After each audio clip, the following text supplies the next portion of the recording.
Coming up on Cronkite News, the White House is taking action on U.S. hostages and detainees.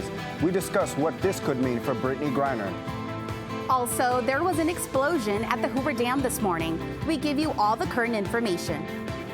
Later on Break It Down, issues of racism and inequities are reported in the healthcare industry, how hospitals and doctors can make changes. Cronkite News starts now. Good evening and welcome to Cronkite News on Arizona PBS. I'm Julio Mora Rodriguez. And I'm Jessica Herrera. Thank you for joining us. Today, President Biden signed an executive order to deter the taking of U.S. citizens as hostages and detainees. For more on the order and what this could mean for Brittany Griner, we turn to Cronkite News reporter Ian Sachs from the Mercury Practice Center. On the 152nd day of Brittany Griner's detention, President Biden signed an executive order that will impose sanctions as well as visa bans on countries involved in wrongful detention and hostage taking. The measure also establishes more transparency as the administration will provide more information to detainees' families. The signing comes mere weeks after Biden spoke to Griner's wife, Sherelle, as well as received a handwritten note from Griner, Sherelle, as well as Mercury coach Vanessa Nygaard, and several members of the team have been outspoken about the Biden administration's efforts to bring Griner home. The All-Stars teammates view today as a major step forward. Biden administration taking steps to help bring BG home. It is 152 days today, but this is a positive for us and hopefully a positive for BG, and hopefully, she'll be home soon. As you can see around the league and other organizations have definitely been pushing to bring BG home, and they're definitely listening. So I just thank you. I always tell people that we, the people, have a voice and we are in control of things. So I'm happy that everybody's speaking up and we're making moves. The State Department will also begin using an indicator on its travel advisories that will warn U.S. citizens traveling to individual countries of the threat of being potentially detained or taken hostage. Countries such as Russia, China, and North Korea, among others, are receiving this label. In Phoenix, Ian Sachs, Cronkite News. The White House is also preparing to take action on climate change. The Biden agenda has been at a standstill after Democratic Senator Joe Manchin said he would not support an economic package that included new spending on climate change and tax increases. White House officials say all options are on the table. That includes declaring a national emergency on climate change, but no decision has been made right now. Super Bowl 57 is just over 6 months away, and the host, Arizona, is gearing up. Rachel Fortunato tells us the call is out for hundreds of volunteers. The Arizona Super Bowl Host Committee launched its volunteer program, Team AZ, for the upcoming Super Bowl. They need 5,000 volunteers to help residents and visitors at events around the valley. Volunteers are needed as early as August. They'll serve as ambassadors at locations including the airport and hotels. You must be 18 to volunteer and willing to work at least 3 shifts of 4 to 6 hours. All applicants must go through a formal application process, including a background check. Volunteering doesn't include tickets to the game or access to the stadium, but you get other benefits. It's really their opportunity to get an inside look at Super Bowl and be a part of the Super Bowl festivities and really create their own memories around Super Bowl. We'll also provide our team members with custom apparel that they'll wear when they are volunteering for Super Bowl events. You can visit azsuperbowl.com/volunteer to apply. Super Bowl 57 is scheduled for Sunday, February 12th. In the newsroom, Rachel Fortunato, Cronkite News. More and more companies are installing technology to cut down on the number of spam phone calls. But as anyone with the phone can tell you, robocalls are still very much with us, as Daisy Gonzalez Perez tells us from our Washington bureau. It's called Stir Shaken, technology that the FCC started requiring phone companies to install last June that is supposed to block robocalls. It's helped, but only a little. Last June of 21, is a new law took effect. Basically, all phone companies, with a couple of exceptions, had to install like robocall detecting equipment. And so that is what has probably led to part of the decline that we're seeing in robocalls. But, I don't know about you, but I still get way too many. More than one too many. A report released today by the U.S. Public Interest Group said that robocalls started falling after last June, but that the drop has not been as steep as it should be. That's backed up by data from UMail, which tracks robocalls. It said spam nationwide fell from 4 billion calls a month last June to 3.6 billion in December, but that it had bounced back to 4.3 billion calls last month. Nobody needs to tell Stephen Ewig that it's still a problem. Robocalls are a real challenge for me right now. We have 2 elderly people in our family that require extra medical care, and so we have to take phone calls. And when you have new providers, I don't always know what the phone number is. He has seen some improvement, but it still has to be wary. My phone's getting better at telling me if it might be a spam, but I hate to miss a call from a medical provider. So they're very, very frustrating for us. That's why Mary said consumers still have to be on guard. Can't trust a text message. You can't trust a voicemail. Do not call it. Do not text back. Don't do anything. Look up the number independently. That's the most important thing. Even though thousands of phone companies have installed StirShaken, U.S. PIRG says more have not done so or have installed their own software that may not be as effective. A lot of people they're very smart people, they're educated, they're savvy, but if they let their guard down for just a few seconds, they can fall victim to one of these scams. In Washington, Daisy Gonzalez-Bettis, Cronkite News. Robotechs are not directly covered by the new regulations. Not surprisingly, robotechs exploded over the past year, from $1 billion last July to $12 billion in June, according to the firm RoboKiller. There was an explosion at Hoover Dam this morning. The incident occurred just after 10 a.m. when visitors heard an explosion and noticed fire and a large plume of black smoke at the base of the dam. The Bureau of Reclamation says that a transformer caught fire, and that is what led to the explosion. Boulder City Fire Department handled the emergency call, and the fire was out before they arrived. There were no injuries reported, and there is no risk to the power grid. And this afternoon, power was still being generated. The cause of the fire is still being investigated. As the drought continues and water levels in Lake Powell continue to drop, biologists worry about more than just water conservation.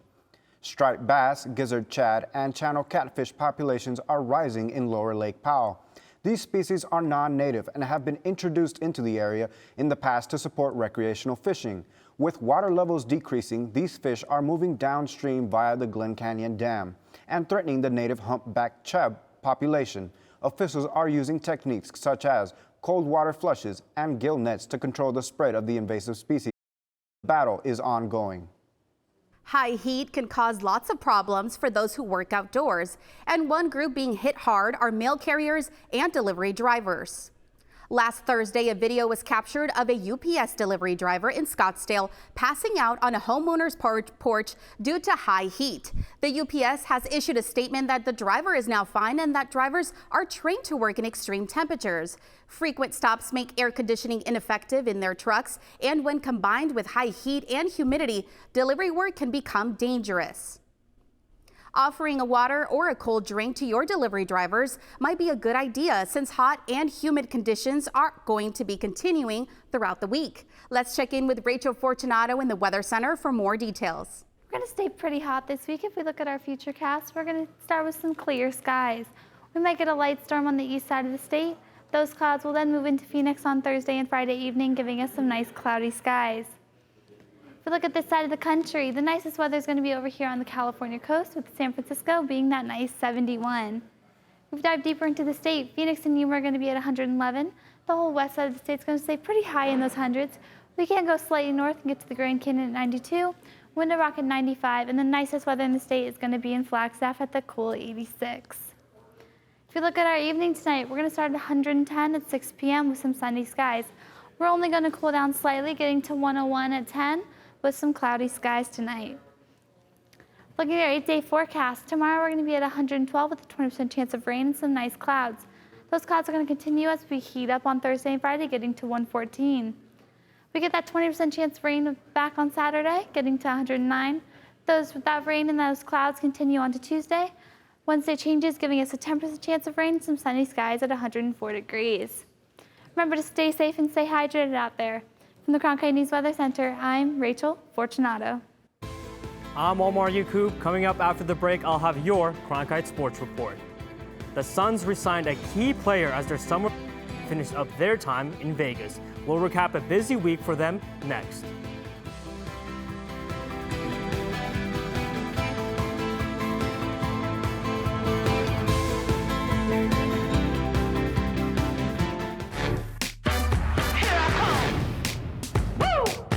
Ain't no time for imitation, ain't no time for playing.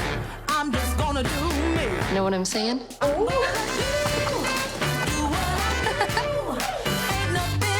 Try to steer the trouble.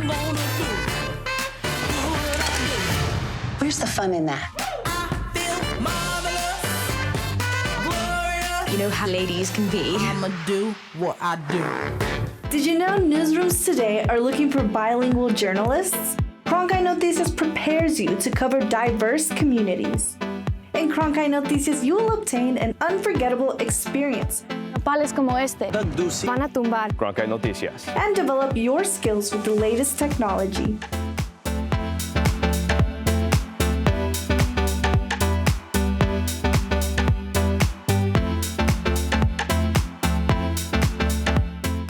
That way the flavors will marry nicely. Can you tell me what I'm looking at? I'm not looking for love, I'm looking for cookies.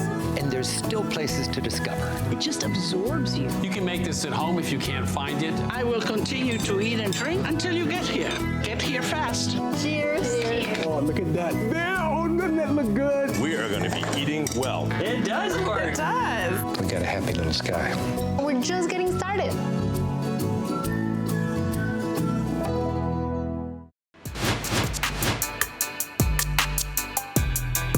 Welcome back to the Cronkite News Report. I'm Omar Yakub. It's official. The Suns and DeAndre Ayton are running it back. The former first overall pick officially re-signed yesterday with the team that drafted him. The Suns matched the reported 4-year, $133 million contract that the Indiana Pacers offered to Ayton in restricted free agency. The new contract bars the Suns from trading Ayton before January 15th and gives Ayton veto power over any trade for a full year. The Suns also hope to build a strong summer league showing. Cronkite News reporter Liam Baird has the full story from Las Vegas. David Duke Jr. with a monster slam for the Brooklyn Nets as they beat the Celtics in Summer League. It's the kind of play Suns head coach Monty Williams was in the building to see. And it's a part of the atmosphere that family and friends enjoyed for 10 days in Vegas. The Suns look to close out their summer league on a high note against the Pacers. And that's exactly what they did. In a 15-point win led by Ishmael Wainwright and Louis King, the Suns took care of business. Suns Summer League head coach Steve Scalzi was glad his team was buying into the Suns culture. I'm so proud of this group. I mean, we said when we got started we want to, represent Phoenix Suns basketball the right way. This is a culture of work. Our guys worked. Quick little sprint for 2 weeks, but it was a special group. It was fun.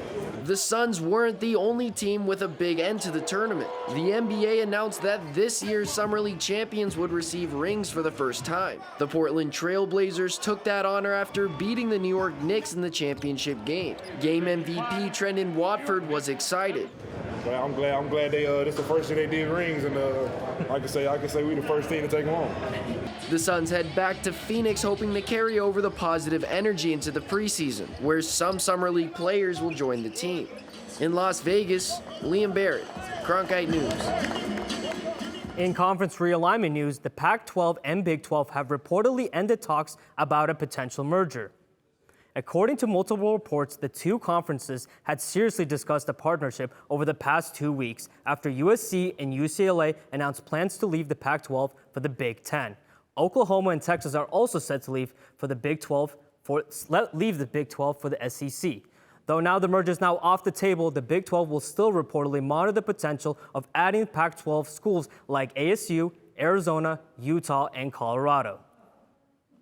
As the Arizona Rattlers begin to head into the Indoor Playoff League playoffs, many of their players have grown throughout the year. Cronkite sports reporter Brianna Garcia gives us a look at one player who has stepped up for the team.